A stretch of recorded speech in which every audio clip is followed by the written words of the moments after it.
Herzlich willkommen zu Wein am Limit, zu Mehr Spaß im Glas. Und heute geht es auf die Kanaren zu Vikki Torres auf die Insel La Palma. Victoria ist wirklich eine der ganz bemerkenswerten Persönlichkeiten, die wir auch in unserem Wein am Limit in der Familie, im Waliversum haben. Warum? Als Frau hat sie es nicht einfach in der, sag ich mal, doch sehr männergetriebenen Weinwelt, und die ist auf den Kanaren auch nochmal speziell. Und sie hat vor einigen Jahren das Erbe ihres Vaters angetreten und sie meistert einfach mit Bravour die Weiterentwicklung, ohne die Tradition aus dem Auge zu verlieren. 1880 hat die Familie das Weingut gegründet. Sie arbeitet mit sehr alten Weingärten rund um diese kleine Insel La Palma auf den vulkanischen Böden in verschiedenen Höhenlagen mit, ich sag mal, klimatischen und geologischen Voraussetzungen, die ziemlich herausfordernd sind. Aber sie sagt, es ist Natur. Sie muss nicht gezähmt werden, man muss sie begleiten, und ihre 3 Weine, die wir heute haben, die sind einfach legendär. Und ich wünsche euch jetzt viel Spaß bei dem kleinen Interview mit Victoria. Da schauen wir doch mal. Guten Morgen nach La Palma. Hallo Victoria, wie geht es dir? Guten Morgen, Hendrik. Alles gut bei mir? Ja, Sehr gut. danke. Und euch? Ja, also, ja, prima. Wenn wir dich sehen, ist immer alles toll. Schön.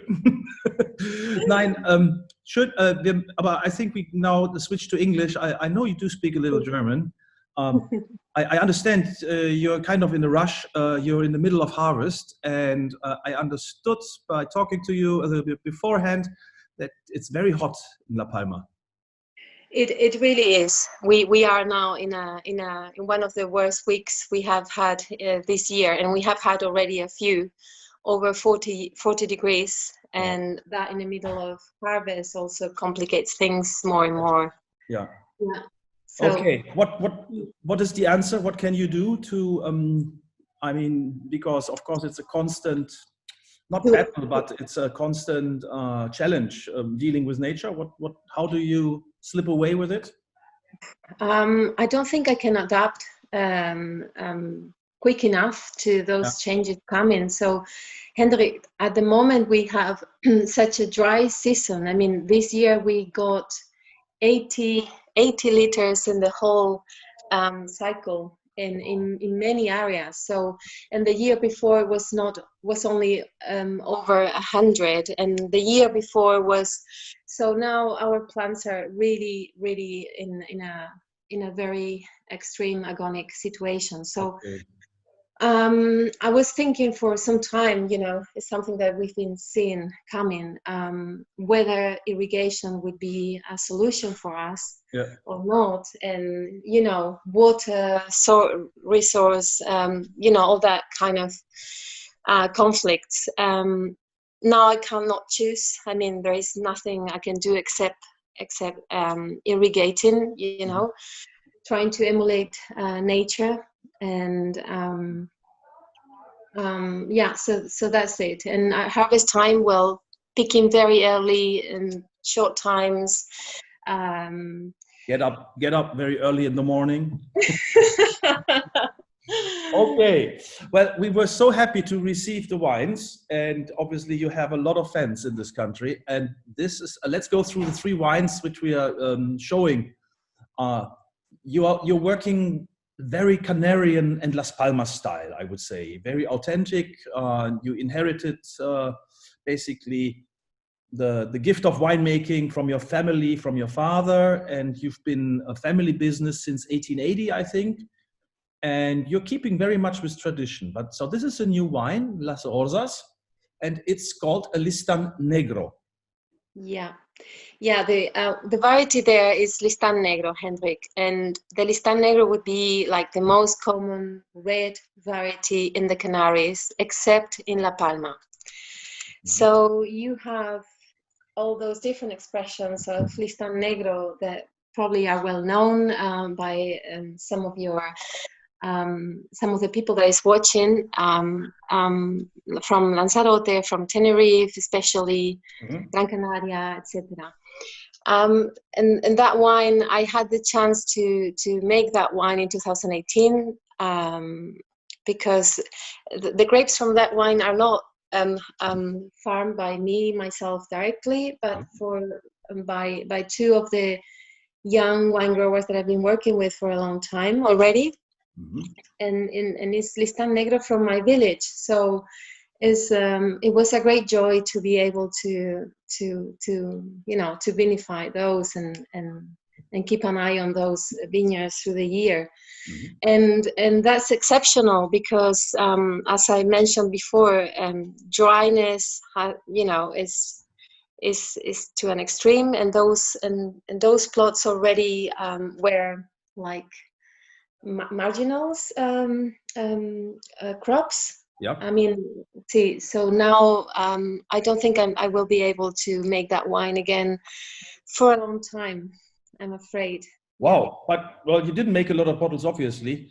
I think for me, it's always so special when I read all the information which you're giving on the label, and so it's a fairly high vineyard. You have much higher ones, but this is around 600 meters Yeah. and 80 years old vines, and so they are like all of your wines. They had not seen phylloxera, so they are on their own feet, and you don't obviously water. And when I smell this wine, this is fantastic.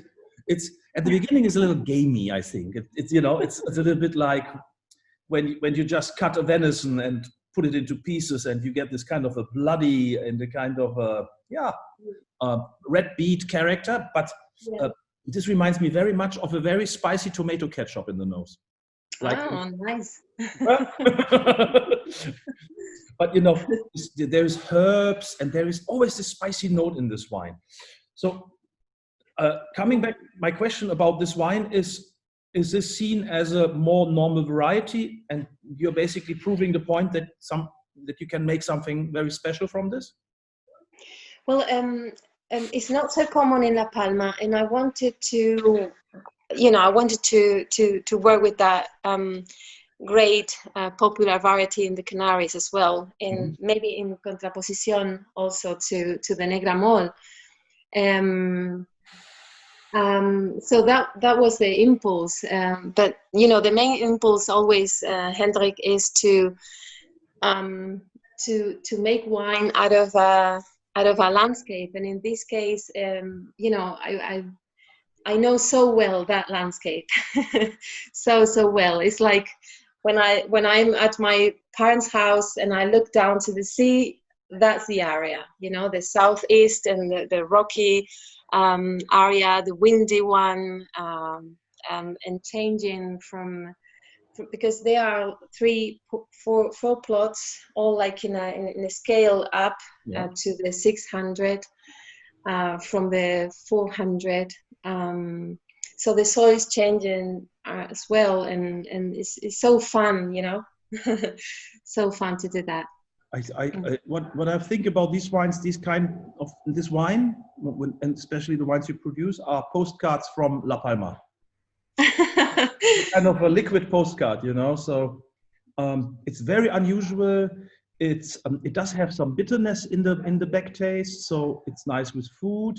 But for what it is, it's so unique. It's very special. It's not aiming, not pretending to be any international style. You're really just trying to conserve its place. And I think this is really fascinating how this is done. So you get a lot of herbs in this too, I think. Nice. It's you mentioned the spiciness as a characteristic as well. That's I think something to do with Listan Negro for sure. And what can I say? I love those red wines. Very like talking about herbs. I love them. So I'm glad you say you find such thing there. Back to the bottle. Hey, I'm gonna drink this tonight. I need to leave some for Bianca. No, but I know it's very valuable, and it's why should I spit it all? I mean, spit. Yes, it's in the morning now, but I drink the rest. It's fantastic, and I think it will really benefit from air. Yeah, absolutely. I was going to say that all of those wines and all of my wines, what I experience all the time is that by opening them a few hours before or even the day before, would benefit of that. Why is this? Sorry? Why do you recommend it? Why is it? Because you don't find them so closed probably, and you give them time to develop in your glass. So in your glass or in the bottle, just to show I don't know, some kind of more expressive side. I think the style of wine you're making is quite unique, and there's a little bit of reduction in the wines, and so you need to basically get rid a little bit of those flavors first, and then you basically get to the point. Are Palmeros, are they, let's say, more open, or are they more closed people? Like the wine. Well, I would say that at first we could be apparently open. Yes. But then I think it takes time to get to the core. It's like our houses. You see, you can see the fachada, like maybe with big windows most of the time, but very flat, very austere, but inviting as well. Yes. And to find the patio, you have to trespass that, and so a bit like that. We are like that. I was guessing right. Like most people who live on islands are genuine friendly, but a little bit observing, and so. See, I would agree with you. So it's a little bit like these wines, well, at the moment they're a little bit closed at the beginning, but once you dig into it, wow, you find lots of interesting stories. Mm-hmm. So you are now with Negramol, right? Yes, I am. Yeah. Because I have the bottle here, so I'm gonna join you.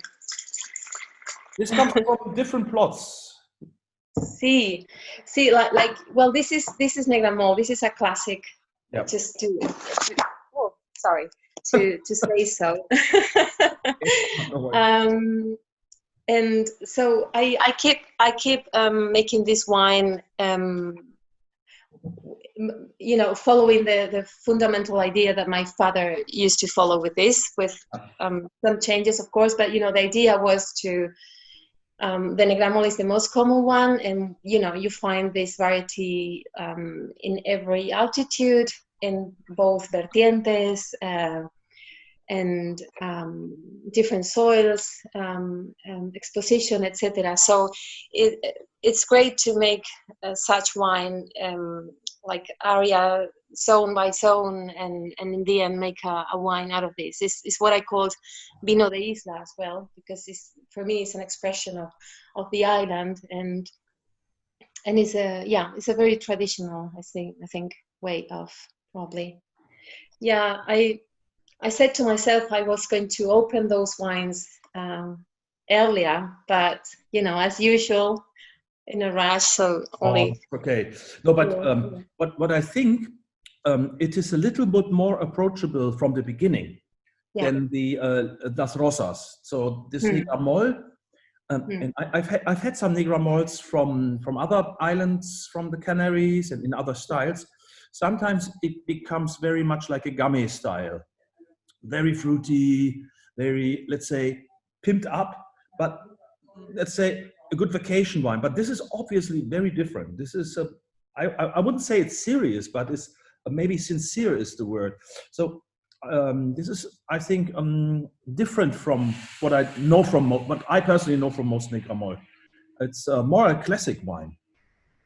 Well, yes, I think the characteristic of this wine in our winery would be that we extract little anyway. We macerations are anyway shorter probably than maybe some other winemaking style around us, and that's a very traditional way of winemaking here. You see.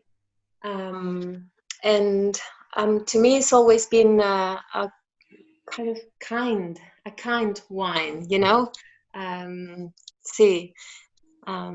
inviting, etc. And but at the same time with some depth to it. I absolutely agree, but especially when you compare the both with this wine, it's easy to fall in love. Lovely.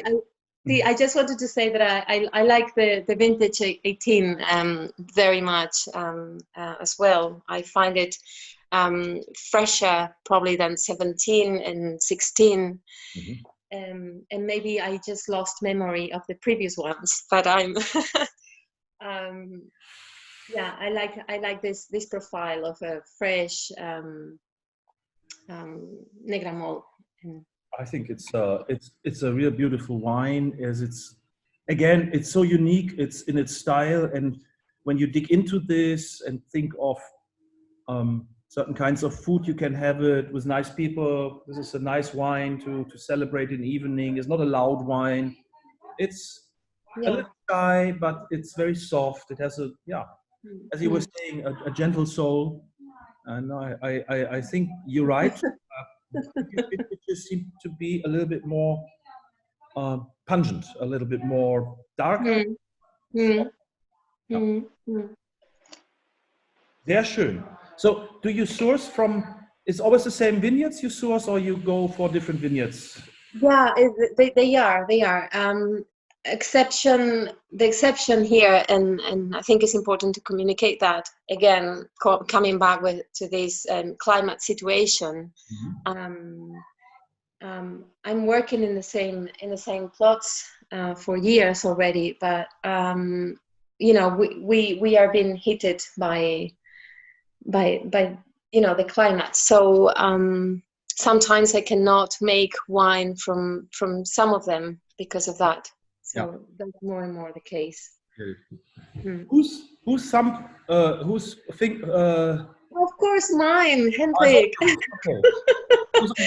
My God, we've been for 3 weeks in the warehouse. But I have to say that was a mistake in first place. So you know, do you remember there was like troquelada before?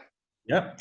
That house-shaped thing was a troquel, was cut in the label, and there was a mistake there, and they didn't do it. So there we went, choosing colors, and see one by one. Well done.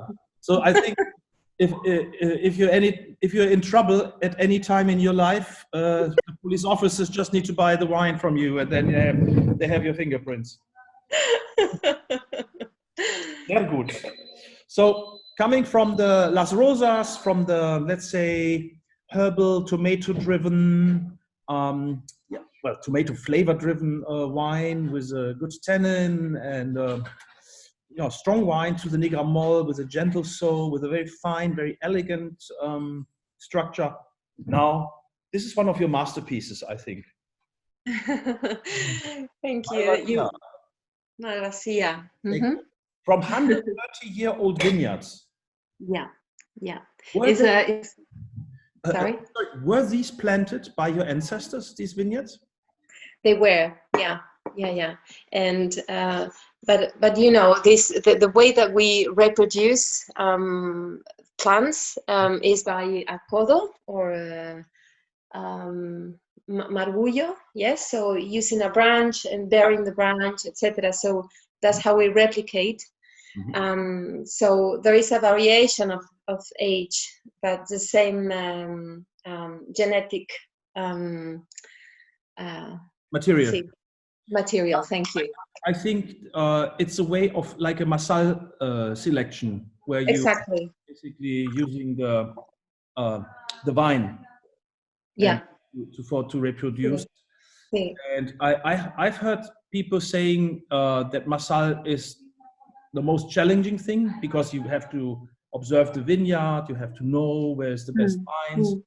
I think it forces the vintner to work very closely with I don't find it challenging, but natural, because in the end is where I spend most of my time, and it's natural to you get to know them quite well, and you get to understand which are the best clones you have, which are the best plants you have, in which conditions they are, what are they struggling with, these kind of things. Sounds like children.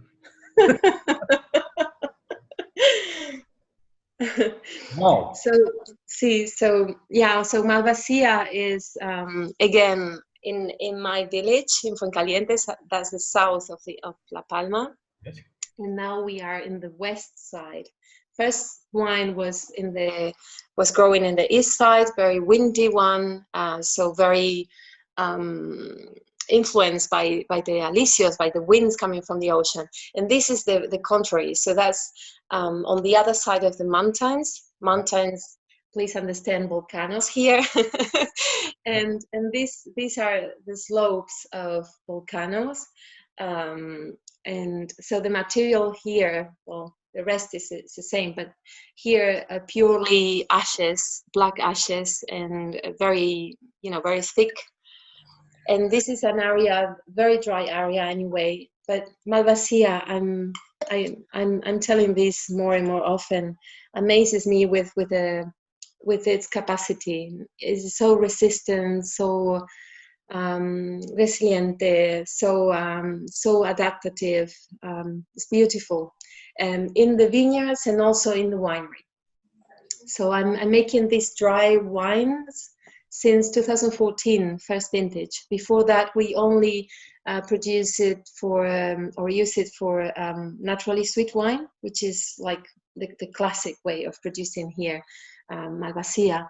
And I started in 2014 just to understand that other dimension of the grape, of the variety. And every time I can, I make the both of them. And that's the dry of 2018, a year quite complicated in fermentations, when it comes to fermentations. So this is a 9 months fermentation, alcoholic fermentation. So little by little, and I'm so surprised by this profile of the wine. It's and I would say that probably is the most mineral up to date. So it's not, with Malvasia, with this huge, high aromatics. Okay. Yeah.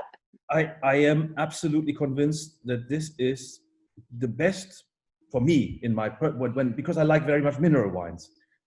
Other people maybe like other things, but wow, this is stunning. Thank you. This is fantastic.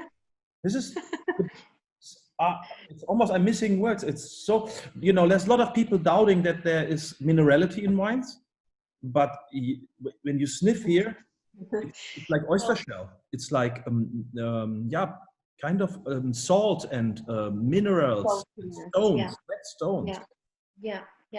The saltiness also, I would say that it's an addition to the idea of minerality, for sure, to me, in my brain at least, and coming from where I come.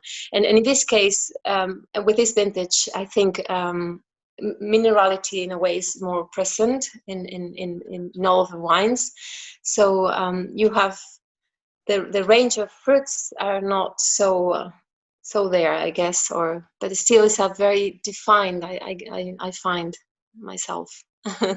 Wow, fantastic! Thank you, Victoria, for making wines.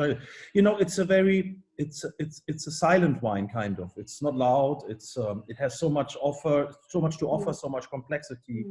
Minerality and saltiness and herbal, and in some years it got a little bit bigger, and here I have a feeling it's a little more lifted, and a fine edge to this wine. Beautiful. Wow. Fantastic. Thank you. I do. I don't know. They make themselves, Yeah, but it's always amazing, and we've been working together now for a couple of years, and we are big fans, obviously, and also it's a privilege for us to work with you, and having lots of fun to sell these wines to people who we get always a good feedback in your name. But it is nice to see what kind of evolution you do, and sometimes what happens. And I think. Thank you so much. Thank you. I love arriving to Hamburg every year. Hey, come on! You take a kayak and swim. Might take a couple of weeks. Put a GPS on you just in case you get lost in Rotterdam or something. I love the pic that you took, by the way, of the wines at the harbor or something. That was amazing. Because we are quite far away, aren't we? So it takes a few weeks to get there, and the idea of a journey by sea, like it's amazing. And next time I'm gonna send you a picture of the wines leaving the harbor here. Oh, that would be cool. Yes. Yeah. Probably not so romantic as in 200 years ago. Now it's a container. No, but this is amazing. And I think one last question regarding wine. I mean, we've been flattering enough now here, because the people who say like, oh, come on. No, but in reality, this is fantastic. But Malvasia is a special thing on the Canary Islands, I think, because I think it's one of the old Malvasia. It came from Crete.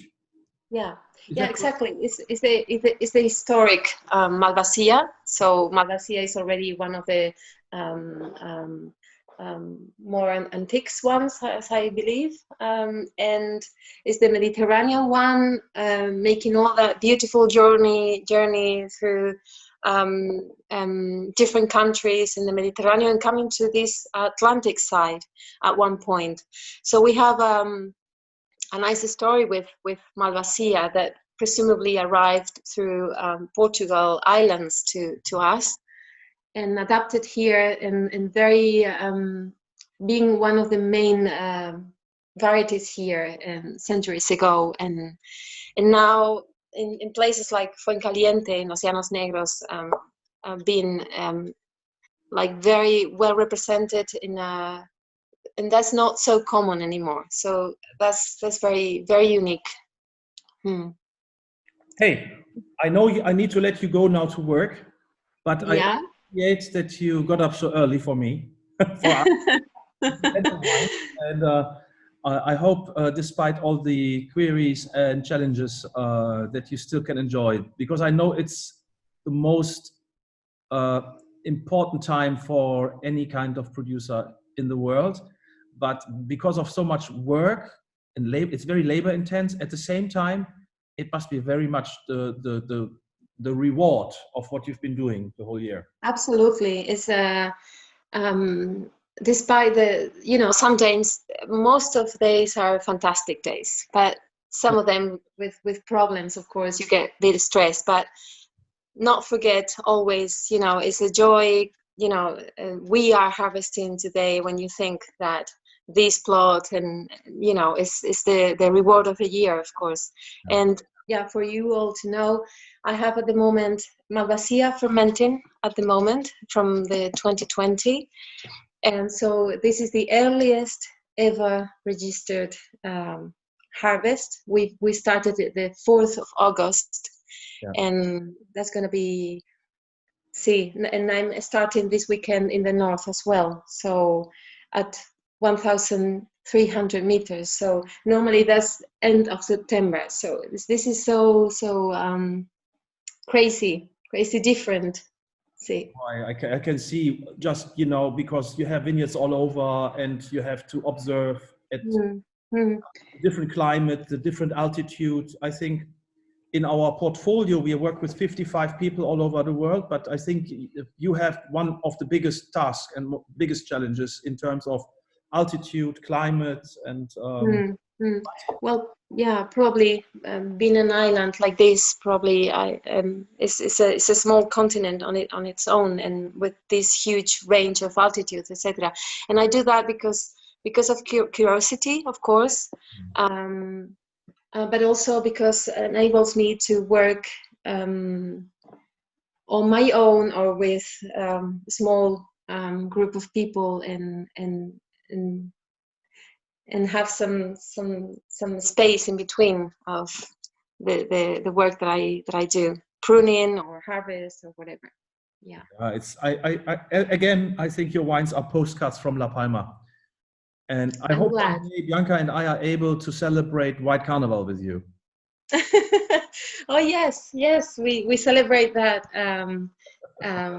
reminiscence of the migration to South America of the population here in the early 20th century and later on as well. Yes, yes. All the Cubanos who came back, who made money, you know, and then big cigars, things like this. Exactly. The cigars are very good on La Palma, I have to say. Sí, I like cigars. So. Sí, and nice music as well. Thank you so much. Thank you. It's been a pleasure. Thank you. Ja, vielen Dank fürs Dranbleiben. Ich hoffe, ihr habt gesehen, mit was für einer Leidenschaft, mit was für einer Passion, aber mit was für einer Wärme und auch mit was für einer Intelligenz Viktoria vorgeht, um wirklich das Beste, das Optimum rauszuholen. Und ein Wein, der mich in dieser Sendung oder in diesem Beitrag tierisch geflasht hat, ist einfach mal dieser Malvasia Secco, den sie ja vor einigen Jahren erstmalig trocken ausgebaut hat, der sonst eigentlich nur süß ausgebaut wird. Ich muss sagen, es ist einer der besten Weine, die ich je von den Kanaren getrunken habe. Ihr ganzes Sortiment ist toll, aber das ist sicherlich ein absolutes Statement und holt euch die Flaschen, Leute. Ansonsten kann ich es nur sagen, selbst schuld. Mehr Spaß im Glas. Tschüss.